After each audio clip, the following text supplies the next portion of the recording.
Hello నమస్తే, journalist YNR. PV Narasimha Rao భారత మాజీ ప్రధానమంత్రి, దివంగత ప్రధానమంత్రి పివి నరసింహారావుకు భారత ప్రభుత్వం భారత రత్న ప్రకటించింది.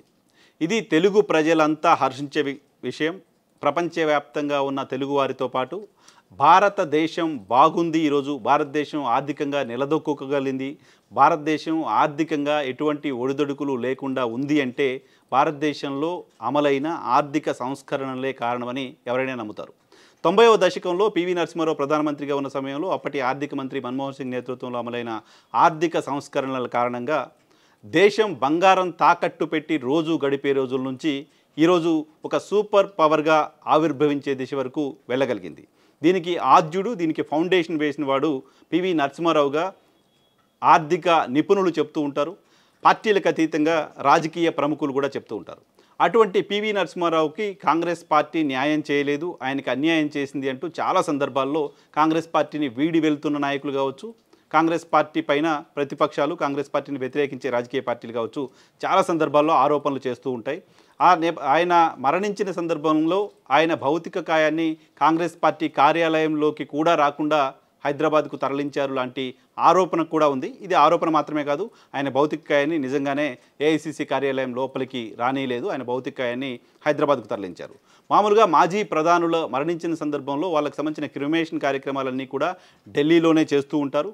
వాళ్ళకి సంబంధించిన స్మారక చిహ్నాలను అక్కడే ఏర్పాటు చేస్తూ ఉంటారు. కానీ పివి నరసింహారావు గారి విషయంలో మాత్రం అది జరగలేదు అనే మాట్లాడే వాళ్ళ సంఖ్య కూడా ఉంది. సో కాంగ్రెస్ పార్టీ ఆయన నిర్లక్ష్యం చేస్తుంది అని చెప్పేవాళ్ళు ఇవన్నీ ఎగ్జాంపుల్స్ చెప్తూ ఉంటారు. బట్ కాంగ్రెస్ పార్టీ కూడా ఇంటర్నల్గా ఏమున్నప్పటికీ కాంగ్రెస్ పార్టీ కూడా ఆర్థిక సంస్కరణలకు ఆద్యుడు పివి నరసింహారావు, మా పార్టీకి సంబంధించిన నాయకుడు, మా ప్రధానమంత్రి అంటూ చెప్తూ వస్తోంది.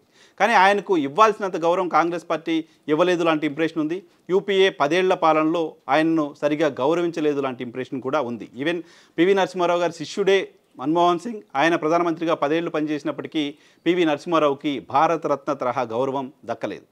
సో ఇప్పుడు నరేంద్ర మోదీ సర్కారు పివి నరసింహారావుకు భారతరత్న ఇచ్చి పివిని అభిమానించే వాళ్ళకి, భారతదేశం ఆర్థికంగా బాగుండడానికి కారణమైన పివి నరసింహారావుకి ఇచ్చిన ఒక గొప్ప గౌరవంగా, సత్కారంగా భావిస్తున్నారు. ఈ విషయంలో ప్రధాని నరేంద్ర మోడీని ఖచ్చితంగా అభినందించాల్సిందే. ప్రధాని నరేంద్ర మోడీ ఇప్పుడు భారతరత్న అవార్డులు తాజాగా ఇచ్చిన వాటిలో చరణ్ సింగ్ గారు, అలాగే స్వామినాథన్, అలాగే పివి నరసింహారావు గారు, ఇంతకుముందు కొద్ది రోజుల క్రితం ప్రకటించిన లాల్ కృష్ణ అద్వానీ, కర్పూరి ఠాకూర్ బీహార్ మాజీ సీఎం, వీళ్ళ 5గురికి భారతరత్న ప్రకటించారు. వీరిలో మన తెలుగువాడైన పివి నరసింహారావు ఉండడం మనకు గర్వకారణం. పివి నరసింహారావు పేరుని గడిచిన ఏడాది క్రితం వరకు పెద్దగా కాంగ్రెస్ పార్టీ కేవలం వర్ధంతులు, జయంతుల సందర్భంలో మాత్రమే గుర్తు చేసుకుంటూ ఉండేది. కానీ అనూహ్యంగా ఎన్నికల నినాదంగా పివి నరసింహారావుని ఒక పొలిటికల్ స్క్రీన్ పైకి మళ్ళీ తీసుకొచ్చింది బీఆర్ఎస్ పార్టీ. బీఆర్ఎస్ పార్టీ జాతీయ పార్టీగా ఎమర్జీ కావాలనుకుంటున్న సందర్భంలో పివి నరసింహారావుని తమకు సంబంధించిన ఒక జాతీయ నేతగా ప్రొజెక్ట్ చేసే ప్రయత్నం చేసింది. దానిలో భాగంగా ఆయన 100వ జయంతి వేడుకల్ని చాలా పెద్ద ఎత్తున ఇక్కడ బీఆర్ఎస్ సర్కార్ నిర్వహించింది. ఆయన కూతురు వాణిదేవిని ఇక్కడ గ్రాడ్యుయేట్స్ ఎమ్మెల్సీగా నిలబెట్టి గెలిపించుకుంది. సో ఆ తర్వాత ఆయనకు సంబంధించిన యాక్టివిటీని, ఆయనకు సంబంధించి జయంత్యుత్సవాలు చాలా ఘనంగా చేస్తామని చెప్తూ వచ్చినప్పటికీ ఆ స్థాయిలో ప్రచారం చేసిన స్థాయిలో బీఆర్ఎస్ పార్టీ కూడా దాన్ని చేయలేకపోయింది. బట్ బీఆర్ఎస్ పార్టీ అసెంబ్లీలో తీర్మానం చేసి పివి నరసింహారావుకి భారతరత్న ఇవ్వాలి అని కేంద్ర ప్రభుత్వానికి తీర్మానం చేసి పంపించింది. ఆ విషయంలో బీఆర్ఎస్ పార్టీని కూడా అభినందించాల్సి ఉంటుంది.